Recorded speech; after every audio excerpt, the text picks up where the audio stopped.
Welcome back to Steele and Vance. This next subject, I'm not sure, Linda, if it's going to help my cause getting you a dog. Well, I was going to say, I mean, the whole thing this year is going to be making my husband let us get a dog. Yes. Because a lot of people got pandemic puppies, and people get together and they think, hey, let's get a pet, and we love it. And I mean, what happens to Fido? Let's see a beautiful puppy right now. Oh, well, there's some water. The dog park. You gotta go to the dogs. What do you do if you're teamed up with someone, you're married or you're coupled up, and these are your beautiful animals, and then you split up? Who gets to keep the dog? Pet custody. Yeah. It is a thing. It is a real thing. I've seen some people do it and navigate it quite well for years. Good girl. 1 week on, 1 week off, what have you. I've also seen people who did not. We should reference for those who maybe didn't see Drex. Yeah. He was mentioning how his ex, he still takes care of Rocco. I know. He's a cute little apricot, that Rocco. Ouch. He is so cute. He is. That's a code word. You don't need to know about it. However, listen, the reason we're talking about pet custody is because the BC government, this is such a big issue. The BC government is starting to look at it. We need to change family law to really address this. Yeah. And our next guest is someone that the BC government has gone to get her opinion. Rebeka Breder is joining us now from Breder Law. She was, I think, one of Canada's first animal law experts. Is that right? Yeah. Thank you so much for joining us. How big of a deal is pet custody?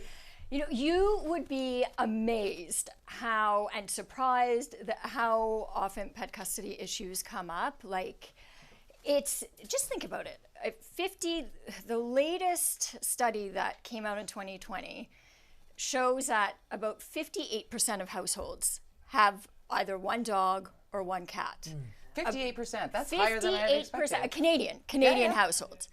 About 8.1 million cats. Wow. And 7.1, close to that, million dogs. And Vancouver is very dog town. BC is very dog friendly, obviously, with the get out and au natural. I'm the crazy dog lady, okay? So It's okay, so am I. Okay, good. See, we're gonna pull you in here, Linda. It's like, Norm, let Linda get a dog. Not me. I'm not the one who's pushing back.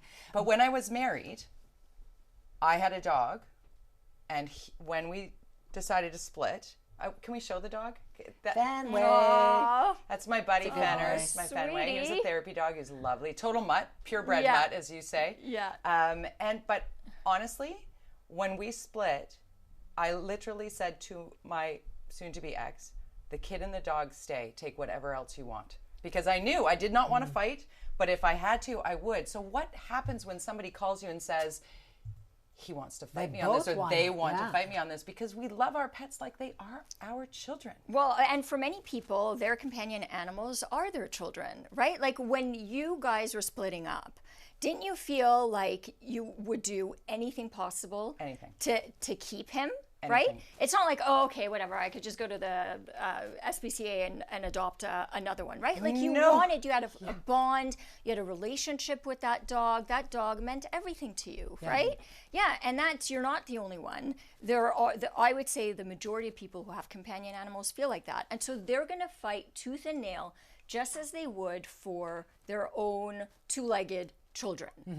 And so what happens then? If there's a fight, more often than not, I get involved when either someone gets pulled into a lawsuit already, or they're thinking about it because their partner kept their dog or cat away from them.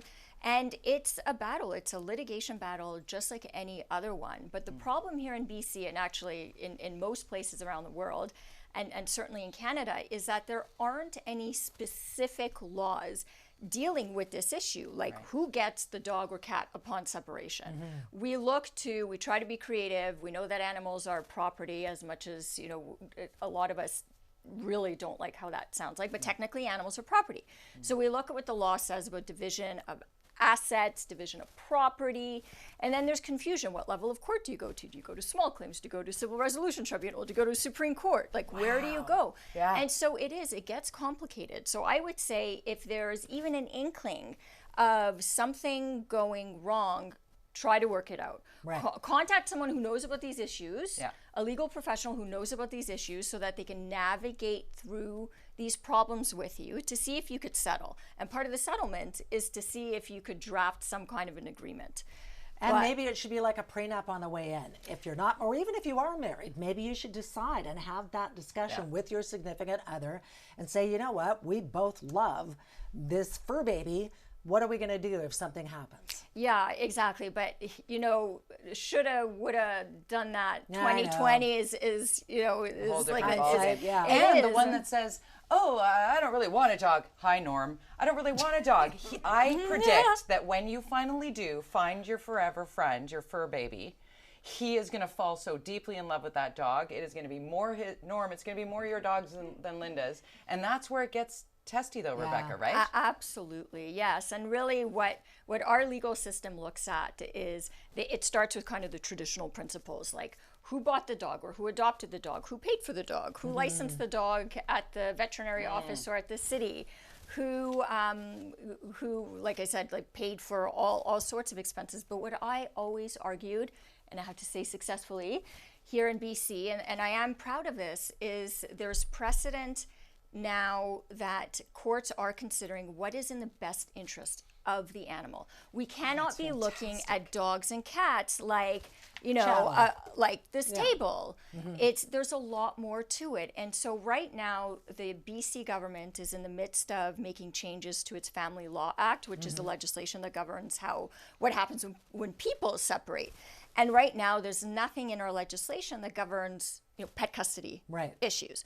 So one of the main points that I was making these long submissions to government is we need legislation that first of all, specifically governs how pet custody issues are dealt with, and we need to consider the best interest of the animal. For sure. Custodial parent. Yeah, there is one with every pet. Rebeka Breder with Breder Law.